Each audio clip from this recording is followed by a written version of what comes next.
প্রত্যেক মুহূর্তে আসলে সবকিছুকে গুলিয়ে মিশিয়ে একটা খিচুড়ি বানিয়ে দেওয়ার প্রবণতা বোধহয় এই রাজ্যের রয়েছে। এই রাজ্যের শাসক দলের সবাই বোধহয় সেই বিশেষ ট্রেনিং প্রাপ্ত। তৃণমূল বিধায়ক নির্মল মাঝির কথাটা একবার মনে করিয়ে দিয়ে আমি শুরু করবো আজকের আলোচনা। তিনি বলেছিলেন যে মমতা বন্দ্যোপাধ্যায় নাকি মা শারদার পরবর্তী মানে জন্মান্তর আর কি। ওদিকে বিশ্বজিৎ দাস তিনি আবার মমতা বন্দ্যোপাধ্যায়কে ভগিনী নিবেদিতার সঙ্গে তুলনা করে বসেছিলেন।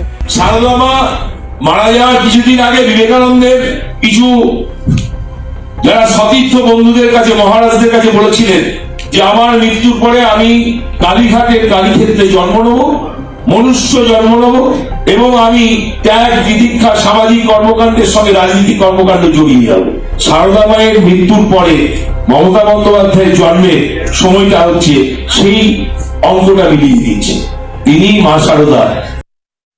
আমরা ভগ্নী নিবেদিতাকে দেখিনি, আমরা শুনেছি তার কাজ।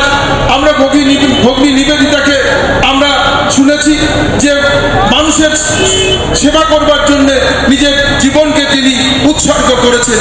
আর আমরা বর্তমানে দেখতে পাচ্ছি এমন একজন নেত্রী এই বাংলার মানুষের জন্য কাজ করছেন, যে মানুষের সেবা করবার জন্য নিজের জীবনকে উৎসর্গ করেছেন। তিনি আর কেউ নন,